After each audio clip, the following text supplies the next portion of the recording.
మీ ఇంట్లో మొదటి కోటీశ్వరుడు మీరే అవ్వాలనుకుంటున్నారా? ఈ ఫైనాన్షియల్ వెబినార్ లో ఇప్పుడే జాయిన్ అవ్వండి. Welcome to Suman TV. నా పేరు రమా రాజేష్. నేను ఒక chartered wealth manager and mutual fund distributor. ఈ రోజు మనం ట్యాక్స్ రూల్స్ గురించి తెలుసుకుందాము.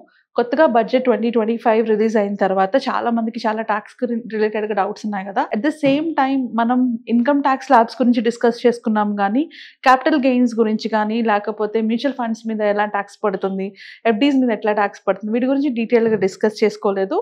సో ఈ వీడియోలోని ఇన్ డీటెయిల్గా ట్యాక్సెస్ గురించి అర్థం చేసుకుందాము. అండ్ అట్లానే మన అందరికీ తెలియని ఒక ఆప్షన్ ఏంటి అంటే మ్యూచువల్ ఫండ్ ఈక్విటీలోని మనం ట్యాక్సేషన్లోని లాసెస్ని క్లెయిమ్ చేసుకోవచ్చు.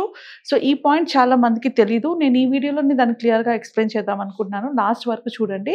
ఏమైనా డౌట్స్ ఉంటే కింద కామెంట్స్లో కామెంట్ చేయండి, నేను మీకు ఎక్స్ప్లెయిన్ చేస్తాను, మేబీ కామెంట్లో కానీ నెక్స్ట్ వీడియోలో కానీ. సో మనం ఈరోజు ఇన్ డీటెయిల్గా ట్యాక్స్ గురించి తెలుసుకుందాము.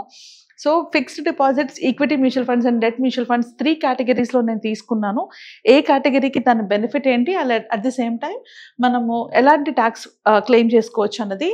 సో ఫస్ట్ కేటగిరీ వచ్చేటప్పటికి ఎఫ్డి అండ్ సెకండ్ కేటగిరీ నేను తీసుకుంది ఈక్విటీ ఫండ్స్. ఇక్కడ ఈక్విటీ మ్యూచువల్ ఫండ్స్ అంటే మోర్ దాన్ 65% మనకి ఈక్విటీ ఇన్వెస్ట్మెంట్స్ ఉంటే దాన్ని ఈక్విటీ మ్యూచువల్ ఫండ్స్ అనే అంటారు. సో ఆ కేటగిరీలోకి మనకు వచ్చేవి aggressive hybrid funds, balanced advantage funds, arbitrage funds and equity funds. ఇవన్నీ కూడా ఈక్విటీ మ్యూచువల్ ఫండ్స్ కేటగిరీలోకే వస్తాయి. అండ్ డెట్ మ్యూచువల్ ఫండ్స్లో కానీ గోల్డ్ ఈటీఎఫ్స్లో కానీ మనకు వచ్చేది ఏంటి అంటే ఆల్ డెట్ ఫండ్స్.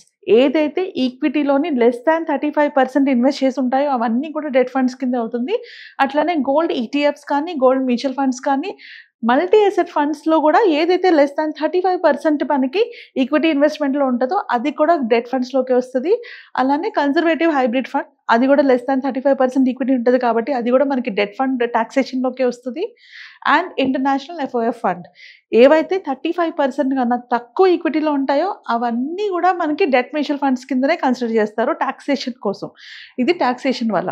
ఇక్కడ మీరు చూస్తే ఓల్డ్ రూల్ న్యూ రూల్ ప్రకారంగా రెండు ఎక్స్ప్లెయిన్ చేస్తున్నాను, సో మీకు క్లారిటీ రావడానికి. సో ఇందులోని ఎఫ్డీస్లోని ఏంటి ట్యాక్సిబుల్ అంటే ఎఫ్డీ నుంచి మనకు వచ్చే రిటర్న్స్ని ట్యాక్సిబుల్ చేస్తారు.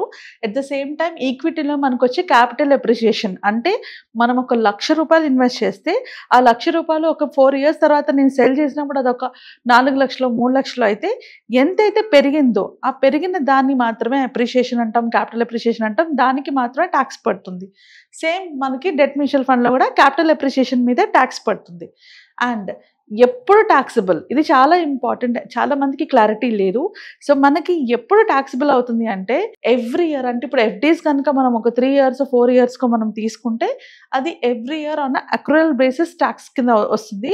బట్ అదే ఈక్విటీ ఫండ్లో కానీ డెట్ మ్యూచువల్ ఫండ్లో కానీ పెట్టినప్పుడు మనం ఎప్పుడు సెల్ చేస్తే అప్పుడు మాత్రమే ఆ ఇయర్ మాత్రమే అది ట్యాక్స్లోకి ఎంటర్ అవుతుంది. మనం హోల్డ్ చేసినంత వరకు మనం ట్యాక్సెస్ పే చేయక్కర్లేదు. చాలా మందికి డౌట్ ఉంటుంది, మ్యూచువల్ ఫండ్స్లో నాకు ఇంత పెరిగాయి ఇప్పుడు నేను ట్యాక్స్ పే చేయాలా అని. లేదండి, మీరు ఆ ప్రాఫిట్ని బుక్ చేసుకుంటేనే ట్యాక్స్ పే చేయాలి. ప్రాఫిట్ని బుక్ చేసుకోకుండా అది ఇంకా మీరు హోల్డ్ చేస్తూ ఉంటే ట్యాక్స్ పే చేయాల్సిన అవసరం లేదు. సేమ్ లాజిక్ స్టాక్స్లో కూడా అప్లై అవుతుంది. మీరు ఎప్పుడైనా ప్రాఫిట్ని బుక్ చేసుకున్నా లాస్ని బుక్ చేసుకున్నా ఆ టైంలో మాత్రమే మీకు ట్యాక్స్ క్యాలిక్యులేట్ అవుతుంది, లేకపోతే ట్యాక్స్ క్యాలిక్యులేట్ అవ్వదు. Next holding period. So holding period వచ్చేటప్పటికి ఫిక్స్డ్ డిపాజిట్స్లో అలాంటి ఏం లిమిట్స్ లేవు. అంటే మీరు 12 months ఉంచుకోండి, 1 year ఉంచుకోండి, 5 years ఉంచుకోండి, మీరు అది మీ ఇన్కమ్ ట్యాక్స్ స్లాబ్కి యాడ్ అయిపోతుంది. దాన్ని బట్టే మీరు ట్యాక్స్ పే చేసుకోవాలి.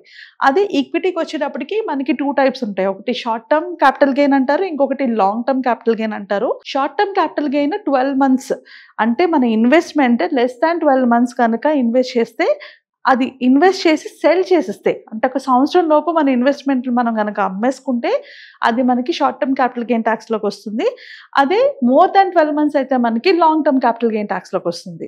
సో డెట్కి వచ్చేటప్పటికి 3 years అండి. ఇప్పుడు కరెంట్ మార్కెట్ బడ్జెట్ 2025 తర్వాత ఇది 3 years అయింది. సో 3 years పాటు మనకి షార్ట్ టర్మ్ క్యాపిటల్ గెయిన్ ట్యాక్స్లోకి వస్తుంది.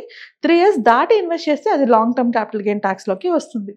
సో ఇది ఎప్పుడు జరుగుతుంది అంటే మనం ఎప్పుడైతే ఆ ఫండ్స్ని విత్డ్రా చేసుకుంటామో, రిడీమ్ చేసుకుంటామో అప్పుడు మాత్రమే క్యాలిక్యులేట్. అంటే ఇప్పుడు నేను 2022లో కొన్నాను, 2025లో సేల్ చేస్తున్నాను అంటే నేను 2025లో సేల్ చేసినప్పుడు నాకు వచ్చిన ప్రాఫిట్ మీద నేను ట్యాక్స్ కట్టాలి. 2022, 2023, 2024 నేనేం పే చేయాల్సిన అవసరం ఉండదు. అండ్ ఏ రేట్లో ట్యాక్సెస్ పడతాయి అన్న పాయింట్లో చూసుకుంటే మనకి ఎఫ్డీస్ వచ్చేటప్పటికి డైరెక్ట్గా మన ఇన్కమ్కి యాడ్ అయిపోయి ట్యాక్స్ స్లాబ్ రేటే పడుతుంది. అది లాంగ్ టర్మ్ అయినా షార్ట్ టర్మ్ అయినా ఏదైనా కూడా.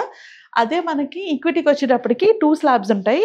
ఎస్టీసీజీ short term capital gain tax, అది మనకి ట్యాక్స్ స్లాబ్స్ కిందే కన్సిడర్ చేస్తున్నారు ఈక్విటీలోని. అండ్ ఎల్టీసీజీ ఇది long term capital gain tax. దీనికి మనం 10% అంటే 1 lakh కన్నా ఎక్కువ ప్రాఫిట్స్ ఉంటే దానికి మనం పే చేసుకోవాలి. ఎంత పే చేసుకోవాలి? 12.5% పే చేయాల్సి ఉంటుంది.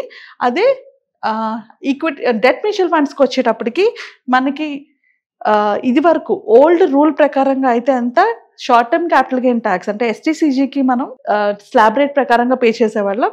ఎల్టీసీజీకి 20% విత్ ఇండెక్సేషన్ బెనిఫిట్తో చేసేవాళ్ళం. ఇప్పుడు అది ఎలా మారిపోయిందంటే ఎస్టీసీజీ అంటే షార్ట్ టర్మ్ క్యాపిటల్ గెయిన్ మనం ట్యాక్స్ స్లాబ్ ప్రకారమే పే చేస్తాం, కానీ long term capital gain 12.5% pay చేస్తాం, right? And set off and carry forward. What is set off and carry forward అంటే ఒకవేళ మనం ఇన్వెస్ట్ చేసిన ఇన్వెస్ట్మెంట్స్లోని కనుక ఏమైనా లాసెస్ వస్తే వాటిని మనం ట్యాక్స్లో చూపించుకోవచ్చా? ఆ కాన్సెప్ట్నే set off and carry forward అంటారనమాట. క్యారీ ఫార్వర్డ్ ఆఫ్ లాసెస్ అంటారు దాన్ని. బిజినెస్లోని ఎలాగైతే లాసెస్ వచ్చినప్పుడు దాన్ని చూపించుకొని ఆ లాసెస్ దాటి మిగిలిన దాని మీద ఎలాగైతే ట్యాక్స్ పే చేస్తామో సిమిలర్లీ ఇన్ క్యాపిటల్ గెయిన్స్ అంటే మ్యూచువల్ ఫండ్ ఇన్వెస్ట్మెంట్లో కూడా మనకి ఆ ఆప్షన్ ఉంటుంది. ఇది చాలా మందికి తెలియదు. సో అది ఎఫ్డీస్లో ఉండదు. ఎఫ్డీలో మనకి లాస్ ఉండదు కాబట్టి ఎఫ్డీలో అది ఉండదు. బట్ అదే ఈక్విటీ మ్యూచువల్ ఫండ్లోనే అలౌ చేస్తారు and short term debt mutual ఫండ్స్లో కూడా అలౌ చేస్తారు. సో ఇది ఎలా వర్కౌట్ అవుతుంది అంటే ఒకవేళ ఇప్పుడు ఈక్విటీ మ్యూచువల్ ఫండ్స్లో కనుక మీరు ఏమైనా సేల్ చేసి లాస్ బుక్ చేసుకుంటుంటే ఆ లాస్ని మీరు ఈ ఇయర్తో పాటు నెక్స్ట్ ఇయర్ 2 years అంటే టోటల్ 3 years వరకు కూడా క్లెయిమ్ చేసుకోవచ్చు. మొత్తం టోటల్ లాస్ అమౌంట్ కాదు, ఆ లాస్ అమౌంట్లోని ఈ ఇయర్ కొంత క్లెయిమ్ చేసుకుంటే నెక్స్ట్ ఇయర్ కొంత అలా క్లెయిమ్ చేసుకునే ఛాన్స్ ఉంటుంది. ఓకే, సో ఆ అడ్వాంటేజ్ చాలా మంది తీసుకోరు. లాసెస్ని కనుక మీరు చూపించుకోకపోతే ఎక్స్ట్రా ట్యాక్స్ పే చేసుకోవాల్సి వస్తుంది. సో వీలైనంత వరకు లాసెస్ని మీరు క్లెయిమ్ చేసుకోండి. అలా లాసెస్ని క్లెయిమ్ చేసుకుంటే మీకు వచ్చిన ఎక్స్ట్రా ఇన్కమ్లోంచి ఈ లాసెస్ పోగా దానిపైన మీరు ట్యాక్స్ పే చేస్తారు. ఐ హోప్ ఈ వీడియోలో మీకు ఒక క్లారిటీ వచ్చి ఉంటుంది. ఈ పర్టికులర్ బడ్జెట్ 2025 వల్ల short term capital gain tax and long term capital gain ట్యాక్స్లో ఏం చేంజెస్ వచ్చాయి, దానివల్ల మీకేం బెనిఫిట్స్ ఉంటాయి అనేసి. ఏమైనా ఒక ఎగ్జాంపుల్ తీసుకొని ఎక్స్ప్లెయిన్ చేయాలంటే కింద కామెంట్స్లో పెట్టండి. నెక్స్ట్ వీడియోలోని కంప్లీట్ ఎగ్జాంపుల్ తీసుకొని మీకు ఆ ట్యాక్స్ క్యాలిక్యులేషన్ ఎలా ఉంటుందని ఎక్స్ప్లెయిన్ చేస్తాను.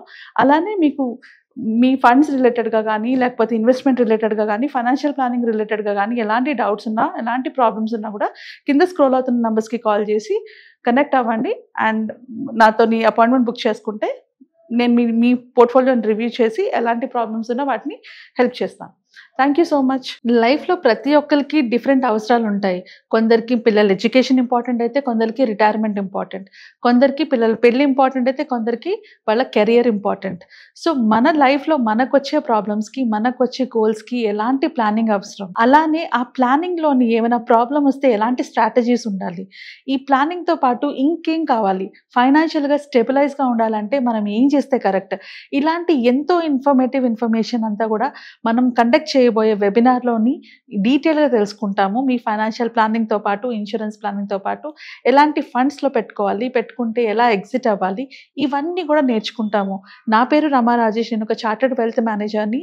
సో నేను కండక్ట్ చేయబోయే ఇన్ఫర్మేటివ్ ఎడ్యుకేషనల్ వెబినార్కి రిజిస్టర్ చేసుకోవడానికి కింద స్క్రోల్ అవుతున్న నెంబర్స్కి కాల్ చేసి కనెక్ట్ అవ్వండి. మీ ఫైనాన్షియల్ సెక్యూరిటీ మీ చేతిలో తీసుకోండి. Thank you.